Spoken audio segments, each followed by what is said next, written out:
Okay, you guys need to really get into this. Okay? Good evening. Awesome. My name is Lucy Mackenzie, and I'm here to tell you who is George. You know, you've been hearing this guy, the CEO of Optiven. So I need to tell you who he is. His name is George Washiori. He's the CEO of Optiven Limited. And he is an entrepreneur, an author, a motivator, a philanthropist, a family man, lecturer, and an astute businessman. Hey, this guy has a lot of titles. He also serves in his church as an elder. His educational background, na amesoma. Kwa hivyo sio ati mtu amechukua tu karatasi hapa nje. He has read. He is currently pursuing his PhD at Jomo Kenyatta Jomo Kenyatta University of Technology.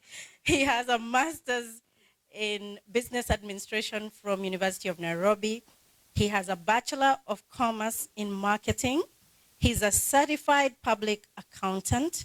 He's awarded the most entrepreneurial student in the University of Nairobi in 1997. He's had 15 years of experience. He has worked with different international firms, the United Nations Children Fund, the International Organization of Migration, the Lutheran World Federation, World Vision Somalia, and leading local companies like Uchumi chain of supermarkets. He has lectured at Daystar University. He sits on the board at the Kenya Private Sector Alliance. He also sits on the board of Kenya Property Developers Association, a member of the board of Brookhurst International School, and he still has time to run a company. George Washiori is also an author. His first book is titled Soaring Like an Eagle, and we have copies over there. His second book is Unleash Your Potential, recently launched by the former Nation Media CEO Linus Gitahi. And he has co-authored the third book, which has yet to be launched, and it is called Heal Our Land. The proceeds from the book Soaring Like an Eagle goes to Optiven Foundation. So that's where his philanthropic work, the money that comes for the sale of that book, go to fund the Optiven Foundation. Currently, George is the CEO of Optiven Limited, and his mission is to settle Kenyans in their own homes through offering real estate, property solutions, securing your investment. Optiven Insurance is an aim. The main aim is to social economic transformation. Optiven Limited was overall winner of the top 100 Kenyan mid-sized companies and the best company in real estate in Kenya 2014-2015. Mr. George is aiming to make Optiven one of the top 100 companies in Africa. So now he's gone outside Kenya. Kenya is too small. He wants to be top 100 in Africa. And he wants to achieve this by the year 2030. But Optiven has a bigger goal. They want to be able to employ 15,000 people in the next 15 years. Please help me welcome George Washiori to tell us more about Optiven.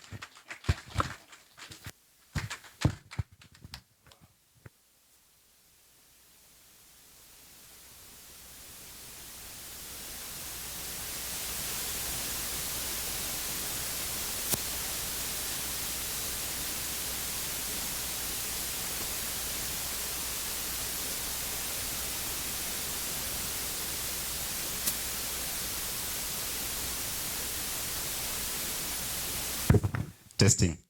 And testing. It's too high. And George Washiori is a simple man. I remember when I was a young boy, we lost our father when we were all young, 1978. And my mother was not educated. My mother was a class 4 dropout. And we were 8 of us. So everybody left us. All my uncles disappeared, and we were left there to die. Kieni is very dry. It doesn't rain at all. And I remember one time we slept without food for 5 consecutive days. Life was very, very difficult. So 8 of us. So I remember one time my brother was going to school and there was no fees at all. So what we used to do is wake up early in the morning, go till our land so that in the evening we come very fast from school so that we go to other people's lands. We cultivate to raise money for our brother to go to school. So for me, I knew for sure there is no way I will go to school. But one day, the time my brother went to school, I remember he was bought a trouser that had some stripes, black stripes. Oh, I discovered that it means ukipita uende shule unanunuliwa trouser. That one motivated me to work harder because before that I was always number 1 from the last. Wale wako chini kabisa. Nikijaribu sana number 3 from the last one. But when I saw what my brother did, I said, I want to pass my exam so that when I pass, I get a trouser. Because those days were shoes. So we were things were very tough. And by God's grace, I went to class 8 and I passed. But I knew for sure, hakuna pesa ya kwenda shule. But by and by, we could go to people's lands, we till the land, and then we get fees. So 50% you're in school, 50% you're at home, unafukuzwa. By God's grace, I went to high school, half school, half home. And I remember when I was in Form 4, people were selecting the universities. And me, I knew, George, I'm not very sure. So there's a guy, friend of mine, they were filling those university forms. So I peeped. Nikaona B.Com. Hey, the name was so nice, B.Com. So I copied. So when the exams were out, by God's grace, I was able to pass. I think I was number 4 in that school. The guy who I copied from is now the MD for General Motors in Kenya. The top guy is now a chief pharmacist in Kenya. The other one is a minister in Nyeri County. So I was number 4. I was called to Rwakabete. Going there, I was a boy from the village, very, under the weather. I was under the weather. And I saw guys coming with big cars being dropped. Hey! Wow. And these guys were very clean. Me, I was a village boy. I was very dirty. And I said, oh my goodness, this is the university. I couldn't believe it because for the first time, I never stepped in the city. And I was mesmerized. But my worry was, will George Washili finish school? But the second week, I gave my life to Jesus. So I got born again. But I wondered, what can I do with these clean guys? Nice, well-dressed, smart, and they are talking better English than George Washili because I was from the village. And an idea came. Wow. I discovered I can do small business to raise my fees. So I talked to my brother who bought me a small camera called Yashica. Zile za Japanese.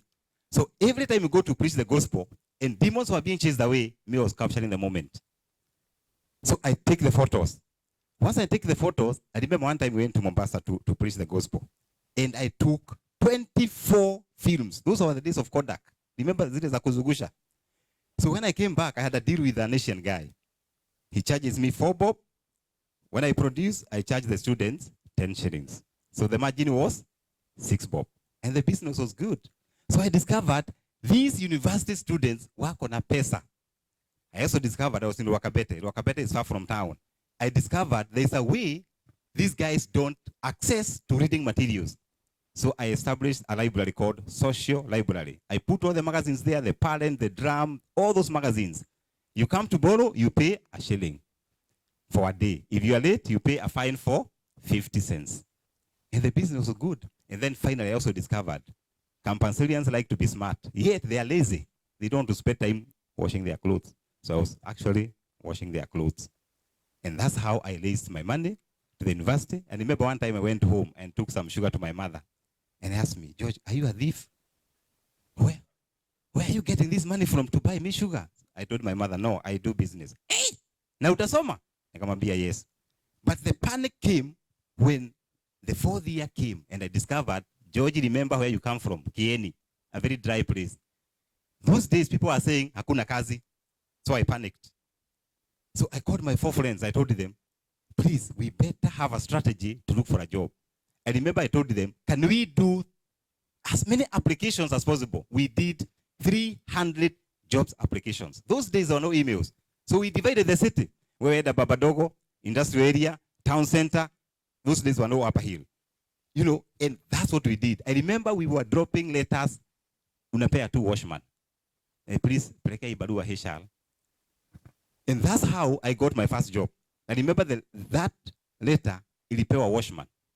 Went for an interview, got a job as an accountant. And the reason why I was doing all these courses is because of panic. Unasikia hakuna kazi, unafanya finance, unafanya account. You do all the courses. And that's why for me, I tell young people, be focused. Don't be like George Washiri who did everything. But I remember the time I joined in Ushumi Supermarket, in my second year, I was caught talking in the office and I was fired. The MD came, he was an Asian guy. George, you are giving other people stories, they can't work. So I was jobless. So I went home without a job and I started now looking for a job. By God's grace, I got something else to do and I went and joined the NGO world. Leave that apart. If you want more details, I have documented some of those stories. But the real issues came when I started doing business. I remember I had worked for 10 years and had saved money. That's why I tell people, I believe in the principle of savings. As you earn this money in the US, 10%, you must save that money. Another 10%, those who believe in partnering with God, give it to God. Tithe in your church. And when you tithe, don't audit. Then 80% is for you to spoil yourself. Nunua kiatu mzuri, nunua suit, nunua jacket. That's the principle. So I had saved. And I went now to, I was telling people, hey, Bwana, I have now resigned. I'm going to show you how to do business. And I was feeling nice. I had money, I had 5 million. So I went to Syokimau, got a very nice piece of land. Powerful, nice, good. And we surveyed, we were walking, seeing how the land was. Got the title, it was good. The search was perfect, it was nice, good. Paid the deposit, 5 million. But the part of the money was to come from the bank. So I was pursuing with the bank. Where is the bank told me, the property you are pushing is not good. In fact, they said it's not clean. I said, what? What are you saying? I did a search and the search was good. So I called my lawyer. We did a search, it was clean. Went back to the bank with a search. Kube George was stupid. Kube these guys can talk to the registrar. And they produced the thing. Let me tell you, I ran quickly to the guys who sold me the property. Bio, they were somewhere in a Tanzi building. The office was closed. So I picked the phone. I was calling the phone. Muteja, hapatikani. Naangalia simu. I'm making a mistake. I kept dialing. 1 week, second week, every day naenda tuko ofisi. Kuangalia kama amefungua. Let me tell you, Kenya is big. Even today, I have never seen those 3 men. I lost the money and I was left not zero. I was left negative. Because remember, these are savings for 10 years. Can you imagine 5 million in Kenya? It's a lot of money. Let me tell you, ngoja taabu ingie. I was down, I was finished, I was depressed, I was zero. You try to pray, maombi haiendi. I remember one time I went to the washroom. It was about 3. And I looked at myself. The shoes were different. I said, the whole day, kwani sina marafiki? Wakuniambia viatu hazifanani. Kube, the depression ilikuwa imeingia. I discovered, George, now you are getting mad. That's the time I realized I was under depression. How I recovered, because for 1 year I was down, I was depressed, I was stressed. How I recovered, give me that book.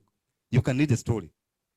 Today, people talk about Optiven being a multi-billion company. But I tell people, Optiven is a miracle. How I recovered, I documented my story on this book, Saul and Icanigo. And the same challenges that I faced, I said, nobody will ever lose money through Optiven. When I come to such forums, I teach people how to invest, the things to avoid when you are investing, That's why I record videos on investment, because I don't want any Kenyan to lose money, because losing money is painful. It is not easy. You try to think, miaka 10 bwana, na pesa imesonga, imeenda. Hiyo title bado niko nayo, it's a big thing, it's a big title.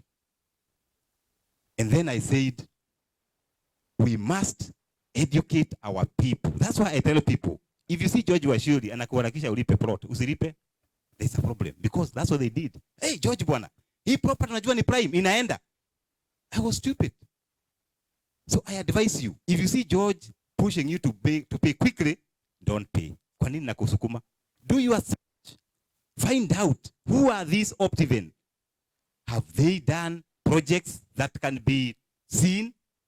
George Washuri, who is he? Nowadays there's somebody called Mr. Google. Google, George Washuri, huyu mtu ni nani? The reason why some of you are losing money is because you trust very fast. You give your uncles, your friends, your relatives, and they are eating you alive. In fact, in Kenya they think mnaokota pesa hapa tu US. Kwanza ukitoka US, wewe ni kama ATM. Everybody, hey bwana, hey, ametoka US. Barozi yako hapa ametoka US. Unataka kukamuliwa.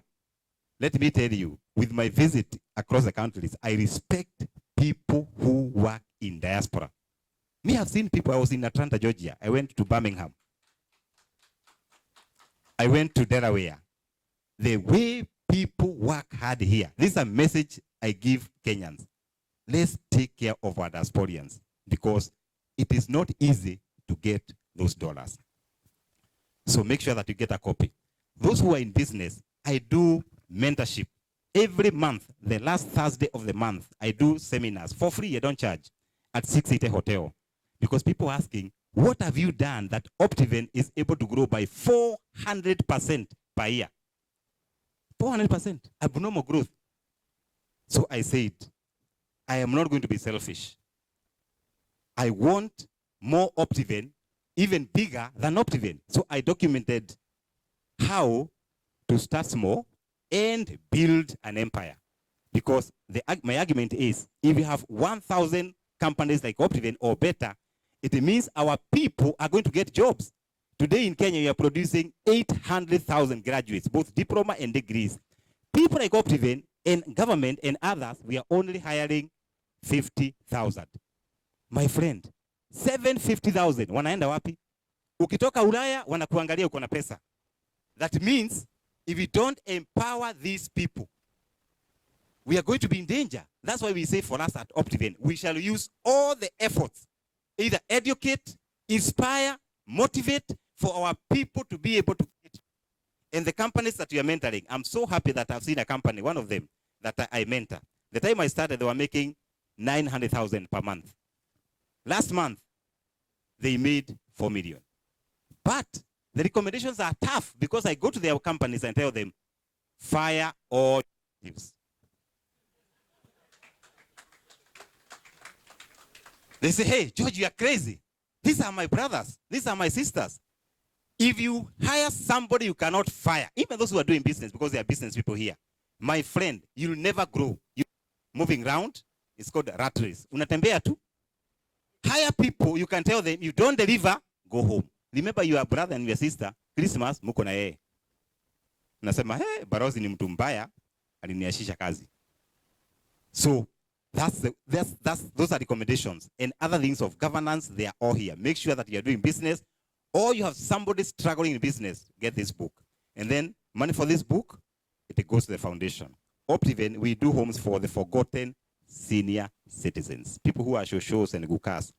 We did a very successful project in Kitui, and we do the house, we buy the bed, we buy the mattress, and put a solar for them, and then we tell them, God loves you. Next year, we are in Siaya. We are now identifying the very poor gukas and shoshos, so that we also bless them with a house, a bed, a mattress, and solar. So when you buy this, you become a philanthropist. In fact, you and Shadaria mutakuwa the same level. It's $15. And I don't eat a cent. Wow, look at this. Why are we here? Why are we in this Balozi Hall? For me, as George Washuri, I am in pain to see the way Kenya is going. Kenya is a small country, 587,000 kilometers squared. Yet, Kenya is up for grabs. Today in Kenya, because I attend these senior meetings, just the other day I was in Serena, and the hall was full. Japanese had come. 80 Japanese companies in Serena. We were only 5 Kenyan companies. I was boiling. I was wondering. People like Optiven and others, munafanya nini? Do you know these guys what they're looking for? They are looking for 4 areas. Number 1, real estate. Number 2, agribusiness. Number 3, oil and gas. They are also targeting the big government tenders. Yet, people of Kenya, we are sleeping. Tumelala kabisa, tumefunga macho. Yet, the country is so beautiful. It's a beautiful girl. Everybody wants to be near that girl. Yet our people, they are saying, this is an ugly lady. Well, people from Japan, from China, they are saying, hey, this is a girl that is beautiful. I want to be next to this girl. I am here to tell you, Kenya is on the move. Today, when Obama came, money was given to the youth, to the women, and I'm told from close quarters, nobody has even done a proposal. So me, I wonder, hii masomo tunasoma ni ya nini? And by the way, you can do that business even when you are here in the US. You don't have to be there to do business. Hire people to do for it, to do for you. And at Optiven, what we do, we are picking young people. We are telling them, you can form groups of 10, groups of 20. And we are training them on how to do government tenders. We are training them how to invest. Last month, we had a very crazy offer, like what we have here for Shakaina. We told the young people, you can invest with Optiven with only 2,500 shillings. And then we told them, your friends, 10 of you, you form a group. The reason why we did that, it is not that we want to sell our properties quickly. We want to develop these young people to form groups that are going to register as companies. And when they have this title deed, 10 of them, they may not build a house on a 50 by 100. Remember, they are meeting. I can see the chairman is here. And he has a big group. Other than in investment, they meet and they socialize, isn't it? When you are depressed, when your spouse is bringing problems, when you meet as a group, you are happier. Unasheka. You know? So there are many purposes. So these young guys, they are forming these groups. And when they are now going to do the tenders, when the government and the banks are asking for security, wako na title. Title kutoka wapi? Optiven. I remember I went to 1FM and I talked about zero deposit for young people. By the way, if you are 35, don't invest. That property is called Blessed Gardens. It's online. For the first day, we saw about 25 groups. Wengine wako na mohawk. You know these young guys with mohawk. And they are investing. Remember, we are planting a seed in them to invest. Please take note of that. Look at Kenya today. The infrastructure. The government is spending 305 billion on ICT, infrastructure, and energy. Immediately the government does this 10,000 kilometers road that they are doing, things are going to open up. And my friends, the other day I went for a meeting and people are saying, how comes people are investing in Turkana? So I did a research. I discovered the people who are investing in Turkana, they're not Kenyans. One of the guys who has invested, he went there, had a meeting with the Turkana elders, and he was given 1,500 acres. Kichanga tu, mchanga. Mimi na wewe tunaona nini? Mchanga. Mtu ametoka Ulaya ameona nini? Opportunity. That 1,500 acres is near Lokisha, where they're dealing the oil. That guy has converted the acreage into an airstrip. So every time the engineers are flying from Wilson to Lokisha, they are landing on that airstrip. And they are paying for it.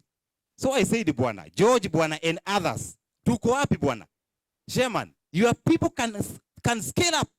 Instead of just thinking about tomorrow, think about 5 years to come. You negotiate with these communities and you get the dollars. So these are opportunities available in Kenya. Look at agribusiness. Kenya today, my friend, we are about 44 million. They are saying, nowadays, because of the good health status, people are giving birth, by the way. Watu wanazaana. They are saying 2050, we're going to hit 70 million. 70 million people, they must eat. Na unajua watu wamekuwa pia lazy. so they must eat. So agribusiness is another area you can look at. Today, when you go home, just go with something called the Tassel Farm, Tassel. This Tassel Farm is a farm in Roiro. It's a 1 acre piece of land. This young couple, very young guys, they have 300 daily animals. 300. For you to go and see how the cows are looking like, how they are big, and how the under is, you pay 1,000 shillings. Kuona tu, hujagusa, kuona ng'ombe. Me, I'm a small farmer. Niko na ng'ombe 10 huko Kieni. So I picked my staff. I told them, go to Tassel Farm and learn something. So I called the director. He told me, George, I love you, my friend, but unfortunately, the whole month is booked. I said, what do you mean? Kwani, how many people usually come to see your cows? He said, the worst month is 3,000 people. Fanya hesabu. 3,000 times 1,000. Pesa ngapi? Yeah, 3 million. Na haja kamua. Haja ni kuona tu ng'ombe tu. 3 million. Government of Kenya is very friendly with agribusiness, so no tax. That means, akikamua, what happens? And this guy is very sharp. Machine ndio inakamua. Maziwa inaenda moja kwa moja, inakuwa heated 140 degrees, 0 degrees. Inakuwa pasteurized milk. He has a store there. He doesn't market. People queue to buy his milk. Hii mnasema nini bwana? Kenya ni hiyo, ni Ruiru, hana shamba. Ruiru is already built up place. Ameweka two fence. Wewe kwenda kusoma, some people are coming from all the way from Kieni like me. Ana nyumba hapo za kukondisha.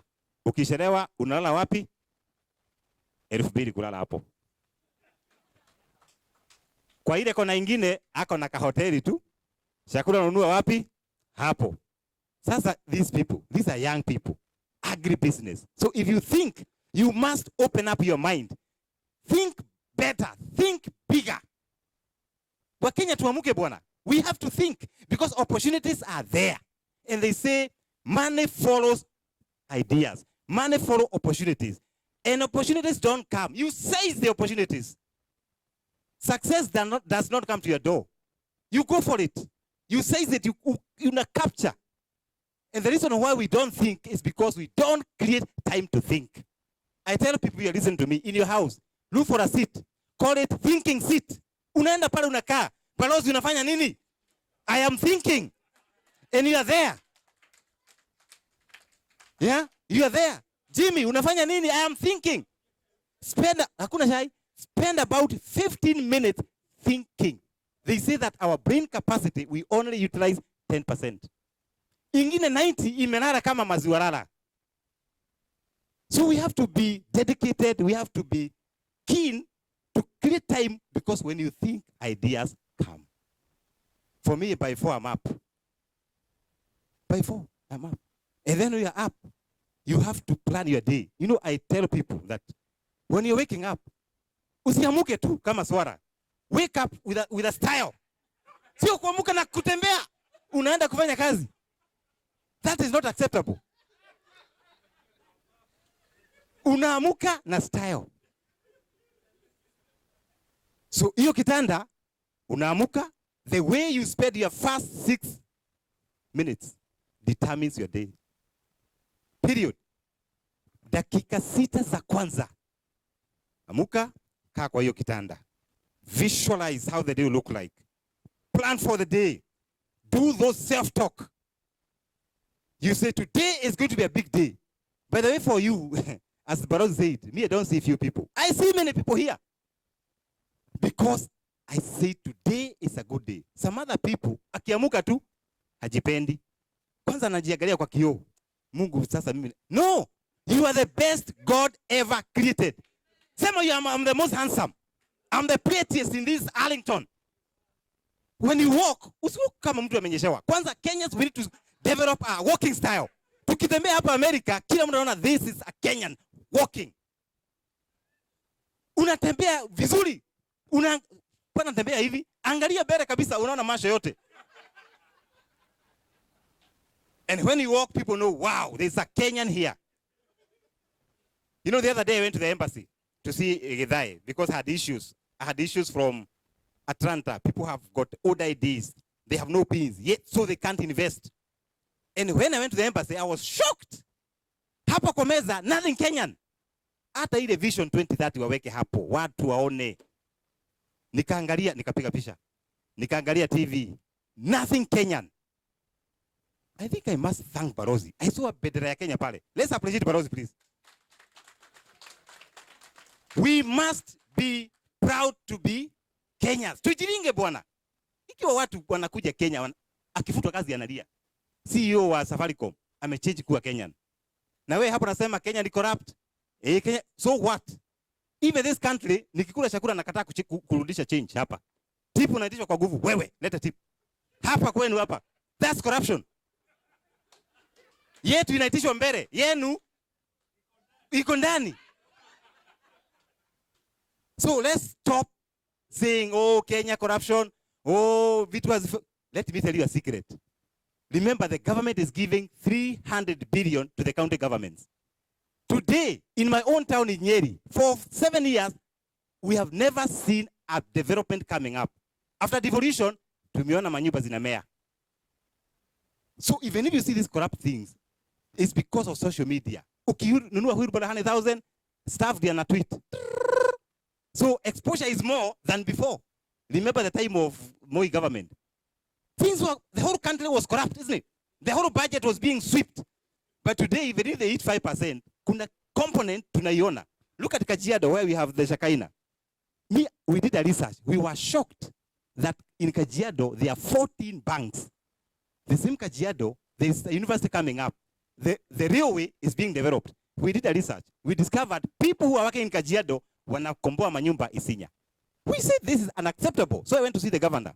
I told him, give us permission to develop land here that people can build. He said, wow, how much money do we need to invest? I told him, we have 200 million from Equity Bank to invest. He said, wow, yes, okay, change of user, yes. We got Shakaina Gardens, a kilometer from Kajiado City, 0.55 miles off the tarmac. So that project, we have already processed title deeds. Right now, we are thinking about 75 million on power, infrastructure, making sure that it's habitable for people to build. And that's the property we are giving you at zero deposit. You only pay pole for 25 months. We are saying you have no choice but to get a property with Optiven. Because hakuna deposit. Ni kuweka tu agreement. Unalipa the first 300. Munataka nini ingine watu ya diaspora? What else do you require? And for me, because our customers in Optiven have their kisses. Wengine ni others. Half others. So I said, I cannot step in the US and I don't come to Arlington. Nikaambiwa na wengine, oh, DFW huko, enda huko. Nikasema, no, I'll go where my customers. And I'm so happy. One of my very good customers, Jimmy, is here. I was looking for Richard Moturi also from Kisii community. Every time we have a project, anachukua the whole street. Analipa tu pole pole. Because you don't go to the bank. Hakuna loan. Number 2 is property. Iko na title. Hakuna certificate. And I tell people, don't buy things with certificate. That's useless paper. Ukiwa nayo nyumbani, enda ushome.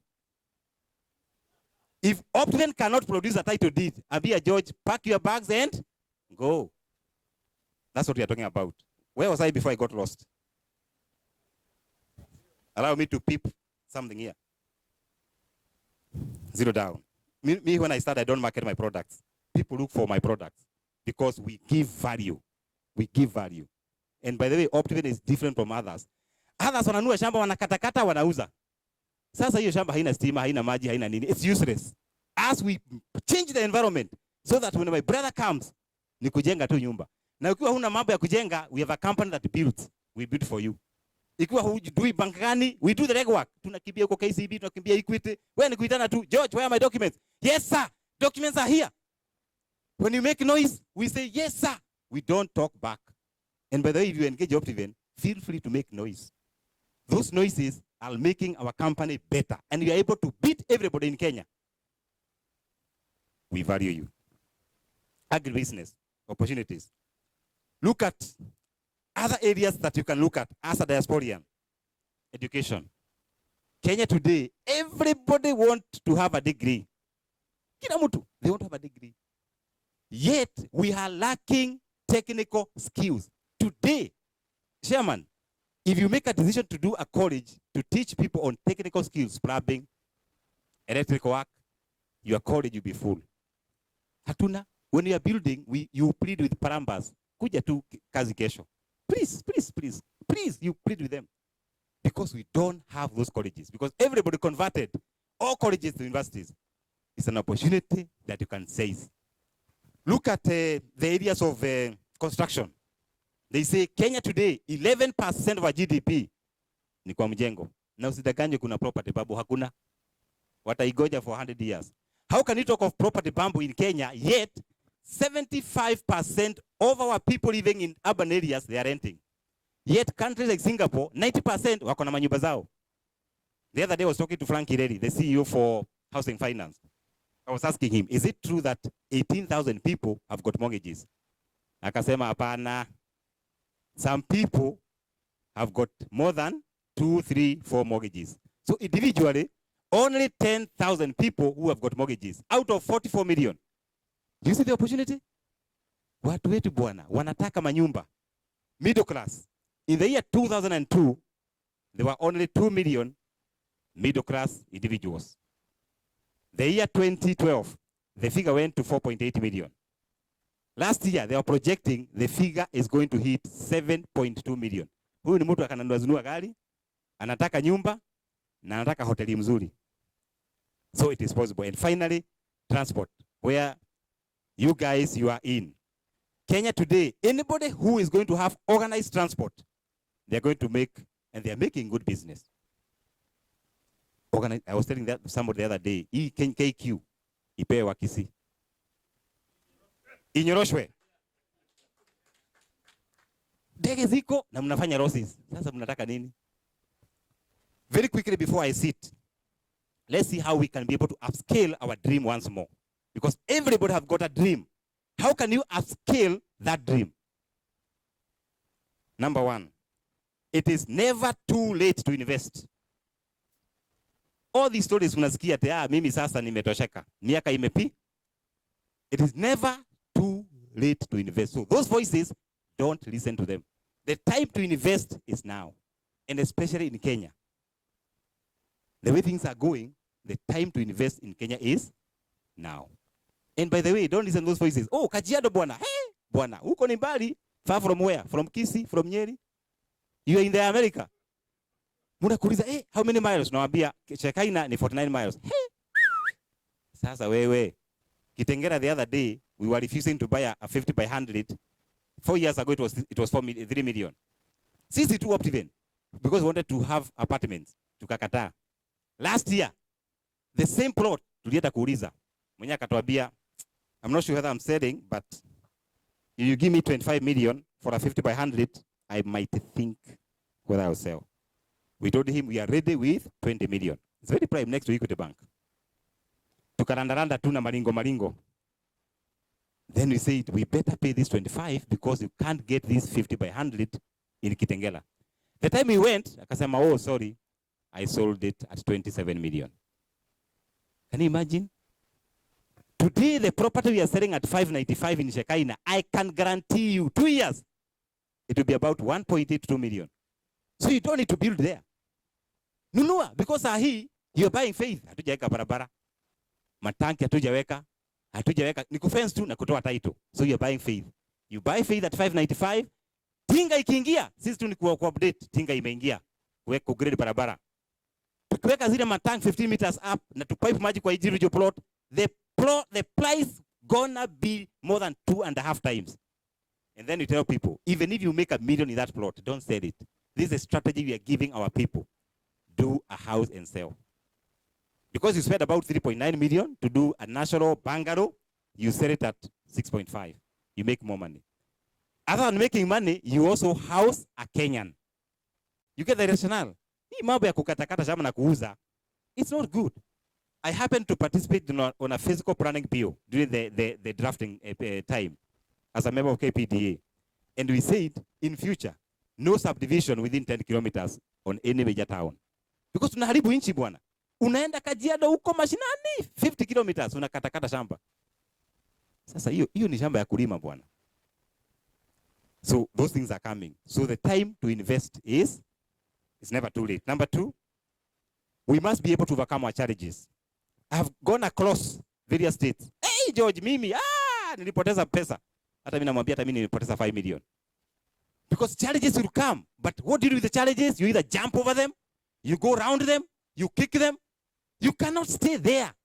Ati umekaa hapo, nilipoteza pesa, I won't invest. I will not invest because you lost the money. No, hiyo imepita. Move on. Overcome those challenges. You know, the other day I was giving a story of how we invested in Eldoret. We bought land, got loan facility. Towards the processing of the title, we were denied because that time was on issue, they were not processing titles. And things were bad. Ujue bank unalipa pesa. I remember we were paying 6 million per month. Every month. Property imesimama. So we can't sell. Let me tell you, miezi 8 imepita. Uliambia watu title ni 6 months. And they know Optiven is an honest company. Do you know we wrote the letters to the people who bought, apologized and told them within 7 days we shall refund you the money. In business, you guys are in business. You don't have money in cash, isn't it? Ziko kwa assets. We went back to borrow working capital to pay back the money. If you go to our website, you see a testimonial that a guy called Wafula said, for the first time, nimeona mtu wa real estate, mtu wa mashamba anarudisha pesa. Because rudisha pesa plus small interest. That's how Optiven is growing. Honesty. If you make a mistake, it's our mistake. It's not your mistake. And that's why when you buy properties, don't buy properties from individuals. Because if they mess, they have no money to refund you. Today, if Optiven messes with Shekinah, tuko na enough resources, we even insure a project, to refund you your money. Today, when we were coming here, we had a lady who called and said, George, I know I paid you $1,000 to book the Shekinah, but something has happened. My father is sick and we need money urgently. Please refund me my money. And we refunded. That's the company we are talking about. Why? Look at Optiven, 17 years of experience. So it's not fly by night. Overcome challenges. Number 3, never ever lose hope. Never ever lose hope. Sometimes things are very tough. Sometimes business is not picking up. Don't lose hope. I tell people, even Facebook by Zuckerberg, it took them 5 years to break even. So don't start a business today, unaanza kuyumba tengenezi pesa, unaasha hiyo, unaanza ingine. Stay focused. If you're starting a business, stay there. Don't lose hope. Mpaka unaiaddress unaambia, my friend, you're gonna work. Lakini ukiasha hii, unaanza ingine kesho, where are you? I like the principle of Asians. Anakaa tu kwa ile duka yake. Anakaa hapo, analeta mtoto hapo. Unaona, same position, nakalia hapo. After a while, is Nakumat. And that's the secret of Optiven. Optiven, we don't do all businesses. We don't manage houses. We don't sell houses in mass. We do value-added plots with the name of empowering our people to have homes. Then we work with you. Tunakupatia 2 years to pay your property. Ukimaliza, unakuja ofisi, tunakwambia, oh, congratulations. After that, tunakwambia, ndio umeanza the first step. Step number 2 is building. We give you options. We do for you BOQs. We do the running arounds of approvals. By the time you get your key, hey, we are so happy. By the way, I'll show you a video. I like breaking the ground for the customer and also opening the house. I like it because that's how we achieve our objective. Because life is not about making money. Very, very important. Never lose hope. Look at this. Number 5, live outside the box. Some of us, the reason why we are not progressing, we have refused to move out of our current status. Umekaa kwa nyumba for 15 years. Nyumba moja tu. Hujawahi change. So what drives you? The only thing you're not supposed to change is your wife. But unakuta mtu amedrive gari moja tu 20 years. Sasa wewe mambo namna gani? Live outside the box. You know, the other day I was telling somebody a story. That one I'll tell it another day because of time. Number 6, move out of your comfort zone. Move out of your comfort zone. If today I ask you, hey, chairman, how is life? Hey, bwana, US ni baya. Najua tu uko kwa comfort zone. They say 98% of people are within the comfort zone. Only 2% wame break your boundary. And for you to leave that zone, you have to make sacrifices. If it is waking up, if you're waking up at 6, uko kwa your comfort zone.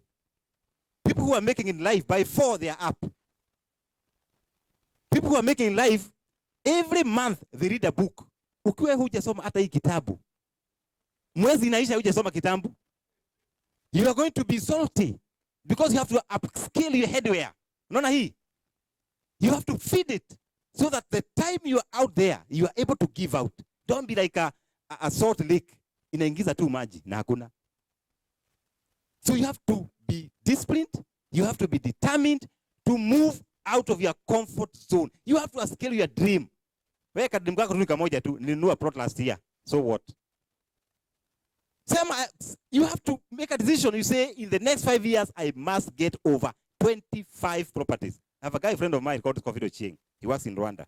He said, every time, even you have a property, unanipatia street mzima.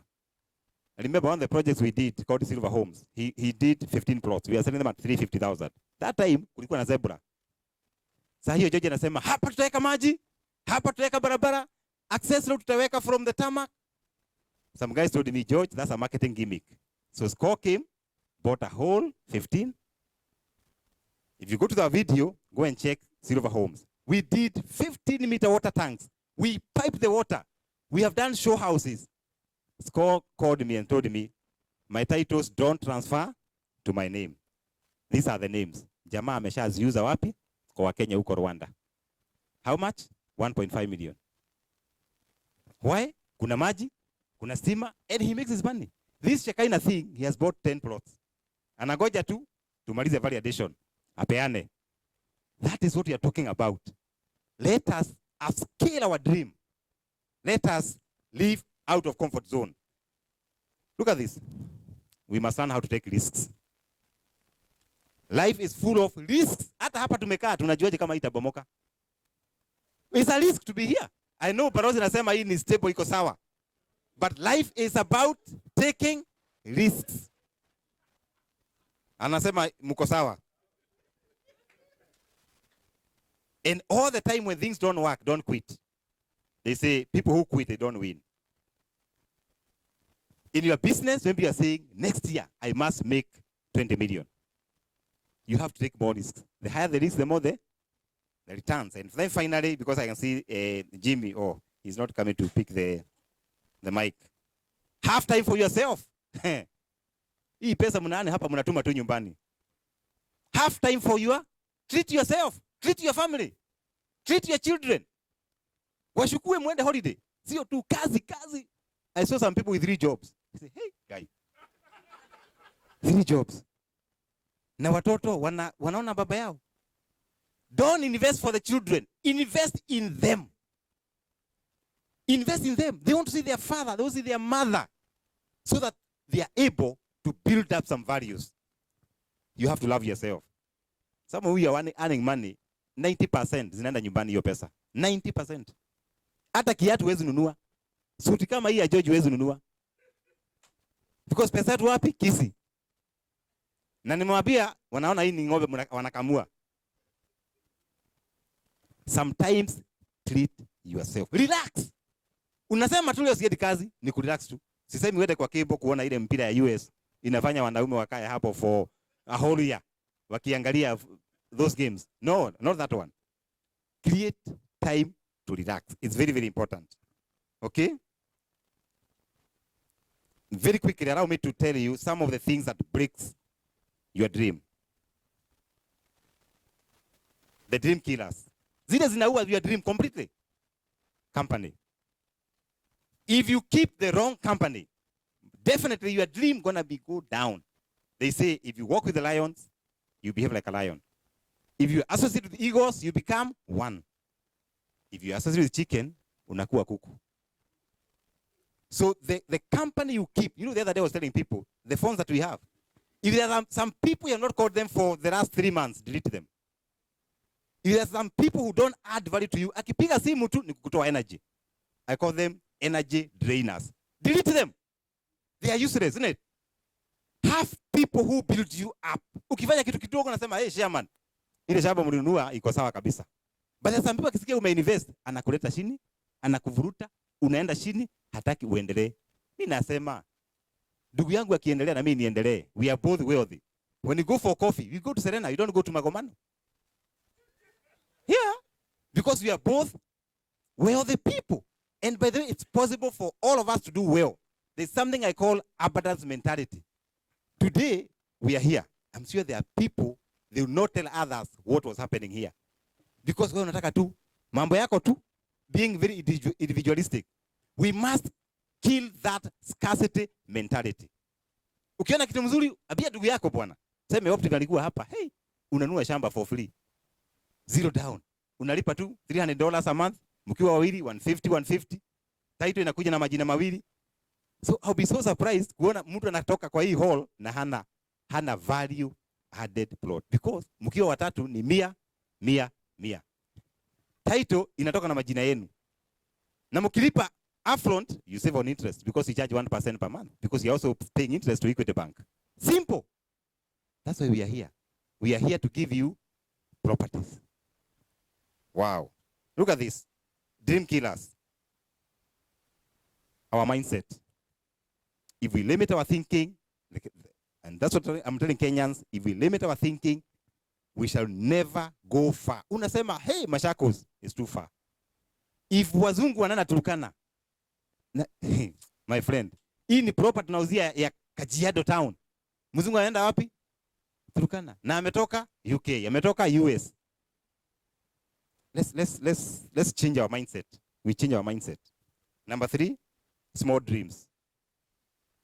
People tu wanakataa tu kufikiria. Yet God has given it power to think. The brain is free for you to think.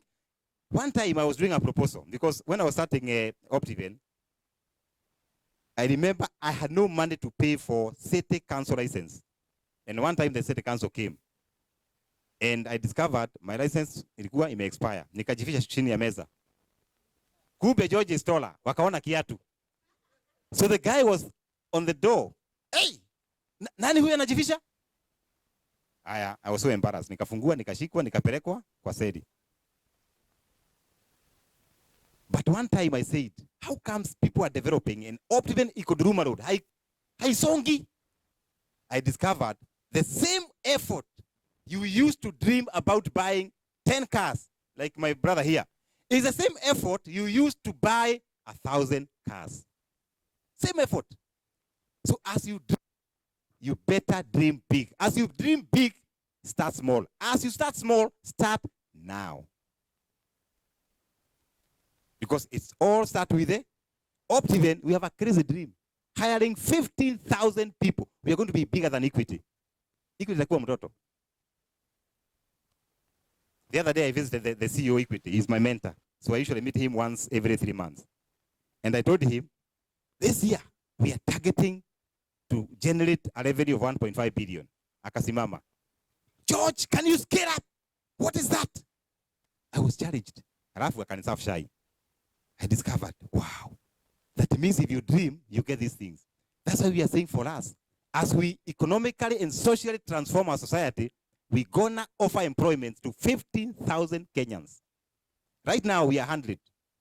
As we talk, we are hiring another 56 because we just secured money to be in 30 counties in Kenya. That's what God can do. The money is already there. For me, it's not the money I'm making. By the way, I don't know even the money you have in the bank. I don't know. I don't handle money. Maybe Mary knows. She's our general manager. My happiness comes when I see Barozi amenunua shamba, amejenga, na ameuza nyumba, na ametengeneza pesa. That one excites me. Money does not excite me. So we can be able to create opportunities, not minding about the money you make, but minding about the number of people you transform. That's very key. Pesa tu itafuata tu, Chairman. Lakini ukauta hii ma dollars, una count dollars, you'll be so tired. And I tell people I don't want to live when George is dead, wanasema, hey, huyu jamaa alikuwa tajiri, so alifanya nini? I want when I die to say, George educated thousands of orphans. George did homes for old people. George planted 1 million trees. Because in our foundation, we also plant trees in the projects and other areas. We have 4 themes. You can log into our website, www.optivenfoundation.org. We are doing serious stuff. Today, we are giving students geometrical sets from dry areas. We are in Kitui today. Giving these people clipboard, kuwekelea kufanya karatasi, geometrical sets, pens and pencils. Hundreds of them in different schools. That's the legacy you must leave. Don't leave legacy of good car, good house, many good things. Touch somebody's life and they'll never forget you. Finally, the dream killers, procrastination. Hey, nitafanya kesho. Opti nitakuja tena. See watu tu wako Barclays Plaza, they will come back. Tunafunga virago, tunaenda. Let me tell you. Don't procrastinate. I think I was talking to one of the brothers here, Ben. Yes, I was talking to Ben. And he was telling me, a place called Mihango in Ruai, the property was 20,000. Nasema, huko ni mbali. Kwanza huko ni kwa Kikuyu. Today, of course, he did one reluctantly. Today, Ruai, Wakisi wamejaa wapi? Today me say, ai, Shekaina, huko ni kwa Masai. My friend, wewe ndio unajua hivyo. Kajiado is up for grabs. Everybody is there. He was telling me today that the same property in Ruai, they were buying 20. Today, he wants to sell it at 5-6 million, he will. That is what we are talking about. Don't buy because atunada kukaa. Buy as an investment. That's why we are here. Don't procrastinate. Another dream killer is selfishness. Wewe unajipenda. Hey! Mtu akiuza wewe ni stima. Stima. Let us love other people so that we are a magnet. Unaona tu? Nikukaribia nasikia tu hewa ya kukaa hapo. You know there are some people ukikaa nao for 5 minutes you are tired. Ukienda nyumbani you have headache. Let us practice to be a magnet. Nikaribia Sherman ataongea mambo ya investment. Nikienda kwa Ben unajua it is possible. In fact Ben was telling me, George, I have a lot of following and I will recommend you. I said, hey, I feel some energy. That's what we are talking about. Be the source of energy to other people. Wacha kuwa stress. Maisha ni mafupi bwana. Unaweka watu wengine stress. The other day, when I came to the US first time, I was hosted by my friend Paul Gitito here. He was my high school friend. This guy here. And he hosted me. I was in his house. He was calling people to invest. That's the time he called Jimmy. That's how I met Jimmy. You see? Somebody who is just fresh here. Anataka tu watu wengine wasaindike. Be that person. As you go home today, tell 10 people that Optiven is here. Wapatie website www.optiven.co.ke. Wape number 469-516-0010. Waniite. Watuite. We partner. So don't be selfish. And then finally, mediocrity. You want to start something, but you can't finish. You start something else, you can't finish. You do a proposal, it's erroneous. Let's upscale the way we do business. And I think I'll stop there for now. But before I sit, because I'm told my time is over, you can follow me on, I do programs on Hope FM. I can share with the live streaming. I do programs on Truth FM. I do programs on One FM. Those who understand our language, Jabo Radio Network, I do programs there. I have also done a lot of programs on TV. You can go to our website under the media. You see a lot of videos on investment. In my business, I say the reason why God created George Washuri is not to make money. The reason why I was created is to inspire, is to motivate, is to transform the society. And that's my core. That's what makes me very excited. That's why I wake up every morning. Not to make money, by the way. It's to transform people like you, to transform our society.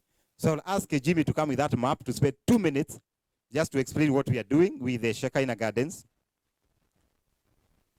Wow, this is fantastic project. Wow.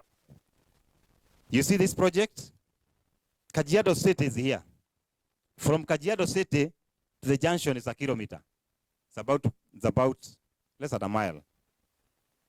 From Great North Road, which is called Namanga Highway, you branch off 0.55 miles. That means this property is property number 2. This is 100 acres, ours is 100 acres. This particular property is very interesting. Look at it. The whole of this area is nature walk. I said earlier we do environmental issues. A lot of acreage here, you're calling it Shekinah breeze. When you're tired, just go there and just breathe. It's on the higher side. Ukimboeka, unatelemuka. Unatelemuka nature walk. There are very beautiful natural trees here. We are now cutting off the bushes and the thorns so that you can relax here. Ukikaa hapa, you can cross over. And here there's a seasonal river that we are nurturing so that we make this place as green as possible. Look at this place. On the lower side, we have 7.5 acres. We are calling it meditation and prayer park. Ukiboeka tu kwa nyumba, just go there and meditate. You dream, you think. Within the project, we realize these families have got children. We have a whole playing field for community center. You can do food for pitches for the children. We also realize Kenyan is a Christian community. That's why the president said, we have shared many values, but this one, no. So we are Christians. So here, there's a community church. And then, what we are promising to do, we have already fenced the entire project with the marking fence. Then, this particular road is 12 meters. We have marramed this road. We are now going to grade all these roads. This particular place, we just got permission to drill borehole. We have already done a survey, hydrological survey, and we are getting water at a depth of 220 meter deep. And this water, according to the report, will be producing 18,000 liters of water per hour. So this water is sufficient for these people and the neighborhood. Look at this. Kenyans wanapenda nyama sana. Optiven will develop a resort here, a whole of this area, and the property, we said, we are giving it to our diaspora clientele at zero deposit. By the way, it doesn't make business sense. However, we said, this market is new. There's a way we can penetrate. The price we are giving is called penetration strategy. Once you are happy with us, you'll be looking for us. Like Ben was telling me, he has been going through our website. Like akasema, wow, today I know you, and I'm going to sign up. So this is to help you to relate with us. That's why the price is so friendly. When we went to various states, the whole of this phase is not available. Watu wameshukua wame sign up because they know the secret. However, the people of Arlington, because I value you, you are my customers. Mimi ni mjaja. Nilianza huko mbali, nikawaambia mkuja wapi? Nini kuja Houston, mutakuwa karibu na barabara. Mpige makofi bwana. Because hapa ndio customers wako. Kwingine tu ni kujaribu huko Atlanta, Georgia, Delaware. Wakapata nini? Phase 2. Na wakajaza yote. Nikasema, sasa kwa mia hapo. Watu wangu wa Arlington lazima wapate kick ya Optiven Phase 1. Lakini ukiwa uko hapa na hapa ladhi, because you have free to take 2, 3, 4 up to 5. Don't take more than 5. Tupendane, si ndio? Not more than 5 plots. Maximum 5. Okay? Phase 3 hatuuzi, because tukiuza hii bei kampuni taenda hasara. 595 tutaenda hasara because the money goes to the value addition. So we have this for you, and I can assure you, if you invest in Shekinah Gardens, it's value for money. The properties are 50 by 100. They have title deed. Hata ukitaka tu sahihi barozi ni kuimerie. So every property 50 by 100 iko na title yake. The change of user as residential is there. However, you cannot do apartments or flats. You can only do bungalows and maisonettes. So it's purely residential. If you want apartments, go to website. Check the property code. Hiyo Glory Gardens iko hapa kwa barabara. We are selling at 1.8 million per 50 by 100. Ile imegusa barabara. Low 2, 1.6. So we have a few plots there. If you want bigger, we have another project past this project called Dollar Point. It's available at 1.4 million. And we have a solution for everyone. So I think I'll stop there for now. And I tell you, the people of Arlington, I value you. Please, let's partner. Once we partner, you'll never, ever regret. And if you have on social media, you can follow me on George Optiven. My Facebook is George Washuli. Or you can follow Optiven, Optiven Limited. This is a company that is here to partner with you. You have zero risks of losing your money. I can guarantee you. For 17 years, we have no record of anybody losing money through Optiven. So thank you very much, and I want to thank the team that was organizing this event. Lucy, Mackenzie, I really value you. Thank you, Mr. Budhia. Thank you so much, Pastor Kak and Jimmy, and the other team that they were working with. Thank you so much. Hii tu ni mwanzo tu, tumeweka koma. So I'll open up for questions and answers, and I am humbled to be talking to you people. I value you. You are the people that are going to transform Kenya. Thank you.